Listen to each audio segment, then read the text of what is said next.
Bonjour, bonsoir.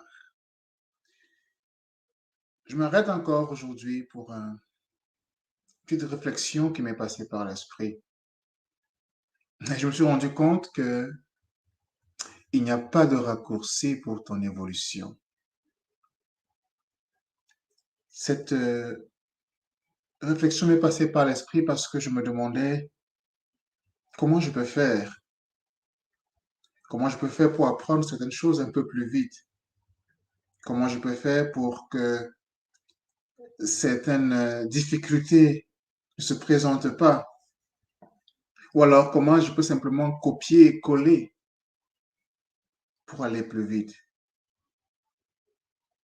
Comment est-ce que je peux calquer ce que un autre a déjà fait pour gagner en temps et avancer?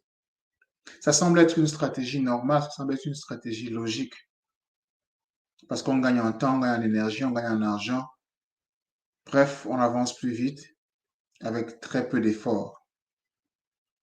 Parfois, on a envie de prendre l'ascenseur au lieu de prendre les escaliers. Mais je suis parvenu à la conclusion que il n'y a pas de raccourci pour ton évolution, il n'y a pas de raccourci pour ta progression, il n'y a pas de raccourci pour ta transformation. C'est un travail qui nécessite qu'on y mette du temps, qu'on y mette des efforts, de la détermination, de l'intention, de la patience.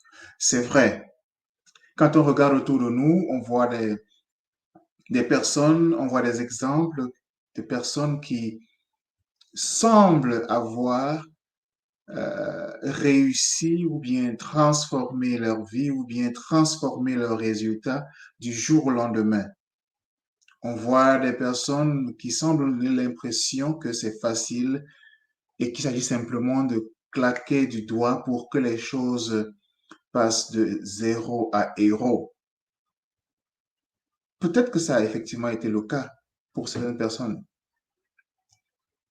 mais mon expérience personnelle me permet de comprendre que non, ça prend un certain temps. Pas forcément parce qu'on est paresseux, pas forcément parce qu'on ne sait pas quoi faire ou qu'on ne va pas s'en sortir, mais simplement parce que c'est le temps qu'il faut. Il y a ce qu'on appelle la loi de la période de gestation. Chaque graine qui entre en terre a une période de gestation. Si on essaie de planter un avocat ou un avocatier aujourd'hui, il y a une certaine période de gestation qui doit être prise en considération pour finalement avoir des fruits. Et la période de gestation ou bien la période pendant laquelle la graine, le noyau de l'avocat va passer, le noyau de l'avocat à cet arbre avec des fruits, n'est pas forcément la même période pour l'avocat, pour la mangue, pour la mandarine, pour le citron et ainsi de suite. Pareil, la période pour avoir des carottes n'est pas la même période pour avoir des tomates, la salade, les choux et ainsi de suite. Il y a cette période de gestation. Il y a cette période pendant laquelle la graine qu'on a mise en terre produit ou alors se transforme, se développe pour donner les résultats en fin de compte. Pareil pour nous les êtres humains. Une femme ne vous dira jamais qu'elle est enceinte et reviendra le lendemain avec un enfant sous le bras. Un homme ne dira jamais à son épouse, mais hier tu m'as dit que tu étais enceinte, l'enfant là est où? On ne dira jamais ça. On sait qu'il y a un temps à attendre. Il y a 9 mois. Exceptionnellement, on peut avoir des prématurés. Exceptionnellement, on peut avoir des enfants qui vont au-delà de 9 mois. Mais quoi qu'il en soit, il y a une période de gestation. Pareil pour nos idées, pareil pour nos projets, pareil pour nos activités. Il y a une période de gestation. Donc, quand une idée entre en tête, quand une idée entre dans notre tête, dans notre esprit, dans notre cerveau, ou bien où que ce soit, il y a une période qu'il faut donner entre ce moment où on a l'idée et le moment où on a les résultats de l'idée. Et il faut aussi comprendre que on ne peut pas contrôler le résultat. On peut avoir une intention, on peut avoir un vœu, on peut avoir un souhait par rapport au résultat qu'on veut, mais on ne peut pas le contrôler. La chose qu'on peut contrôler, c'est les actions que nous prenons. Que ce soit des actions que l'on prend rapidement, immédiatement, ou des actions correctives pour améliorer et avancer. Quoi qu'il en soit, la chose qu'on peut contrôler, ce sont nos actions. Le résultat, on ne peut pas contrôler ça. Parce que si toi et moi, on se met à faire les mêmes actions, on n'aura pas probablement les mêmes résultats. On n'aura pas le même résultat. Parce que chacun a quelque chose de particulier qu'il apporte.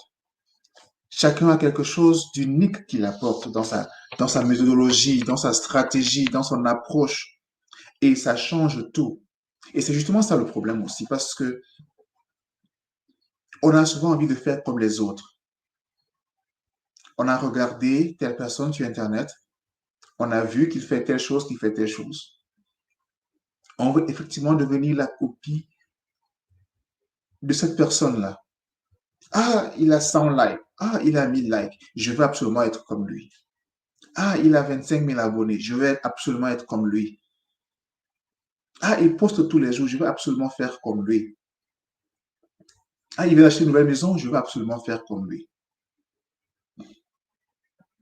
On veut être comme les autres. Mais on oublie que cette place est déjà prise. Donc, comprendre qu'il n'y a pas de raccourci pour ton évolution, c'est aussi de comprendre que l'idée de rester authentique n'est pas juste qu'une simple idée. Ce n'est pas juste qu'une simple idée. C'est un concept réel qu'il faut prendre en considération. Parce que c'est ça aussi être authentique, parce que chacun a une lumière particulière qu'il apporte, chacun a un élément spécifique qu'il apporte. Et quand il apporte cette lumière brille aussi d'une façon spécifique. C'est comme dans un jardin où on a plusieurs couleurs. On a du jaune, on a du vert, on a du blanc, on a du violet, on a du rose, on a du rouge, on a du bleu, parfois on a du noir. C'est ça qui fait la beauté du jardin. Parce que si tout le monde fait la même chose, si tout le monde est pareil, si tout le monde est identique, cette authenticité-là manque. Et ça devient fade. Comprendre donc qu'il y a une période de gestation permet aussi de comprendre qu'on n'a pas besoin de copier les autres et que chaque chose qu'on essaye de faire prend son temps pour éclore au grand jour. Je sais qu'on n'a pas toujours envie d'entendre ça. Parce qu'on veut entrer un peu comme dans cette production popcorn. OK? On veut tout, ici et maintenant, parfois même avant-hier. Parfois, on veut même les résultats qu'on ne connaît pas encore. Personne ne sait quoi faire tant qu'il ne l'a pas encore fait. Personne ne sait quoi faire tant qu'il ne l'a pas encore fait. Donc, on a besoin de le faire. On a besoin de passer à l'action. On a besoin, et ça prend parfois du temps. Et c'est normal. Parfois, une idée qu'on veut développer, un projet qu'on veut développer, un style de vie, une personne qu'on veut devenir, ça prend du temps. Ça peut prendre 3 ans, ça peut prendre 5 ans, ça peut prendre 10 ans. C'est pour ça que c'est important de ne pas, même si on a cette vision d'arriver à ce niveau, ce qui est important, c'est de pouvoir aimer le processus dans lequel on est engagé. Parce que si on n'aime pas le processus dans lequel on est engagé, on va abandonner. Parce qu'on va se dire, ça ne marche pas, je ne suis pas en train de voir les résultats, ça ne marche pas. On se dit, ça ne marche pas parce qu'on a les yeux rivés sur la fin. On a les yeux rivés sur le résultat final. On n'est pas en train d'apprécier le chemin qu'on est en train de parcourir tout de suite. C'est pour ça qu'on nous encourage aussi à vivre l'instant présent, à apprécier, à célébrer ce que nous sommes en train de faire maintenant, ici et maintenant. Bonjour à Richard qui nous regarde depuis Douala. Bonjour Richard. Il dit, we have scenarios where you have the knowledge but lack the means, not only financial, to get to the top of your knowledge. Oui, parfois on n'a pas les moyens. Je voudrais rebondir très rapidement sur ce que Richard est en train de dire pour dire que parfois ce qui est important et ce qui est utile, ce n'est pas tant de se concentrer sur comment est-ce qu'on va y arriver. Parce que si on commence à se demander comment est-ce qu'on va y arriver, si c'est ça la première question qu'on se pose, notre esprit, parce qu'il est influencé par la négativité autour de nous, alors à moins qu'on ait fait un travail sur soi vraiment, vraiment puissant, notre esprit, notre cerveau, notre corps va nous proposer des idées pour nous permettre de comprendre qu'on ne va jamais y arriver. Donc, au lieu de se laisser influencer par ça, on peut plutôt se demander qu'est-ce qui est important pour nous? Pourquoi quelle est la vision qu'on veut créer? Créer d'abord cet alignement avec cette vision-là.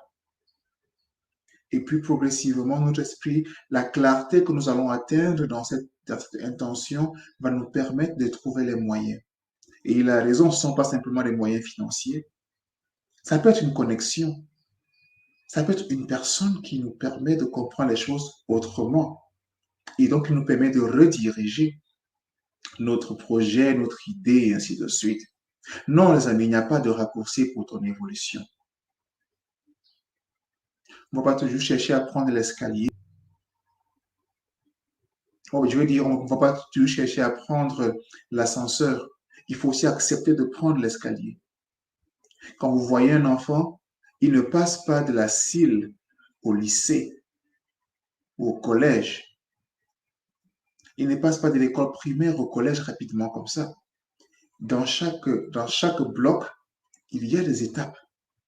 Exactement comme les marches d'escalier, il faut les prendre une marche à la fois, une marche à la fois, une marche à la fois. Et ça nous permet de comprendre qu'on est en train d'avancer. Même si on n'a pas encore vu le bout du tunnel, même si on n'a pas encore vu le bout de l'escalier, on sait quand même qu'on est en train d'avancer. Parce qu'on est en train de prendre une marche à la fois. Parce qu'on est concentré sur le présent, sur ici, sur maintenant. Voilà le petit message que j'ai voulu partager avec toi aujourd'hui. J'espère que ça a aidé. J'espère que ça va aider ceux qui vont regarder maintenant et ceux qui vont regarder après. Je te souhaite une excellente journée et sois productif. À très bientôt.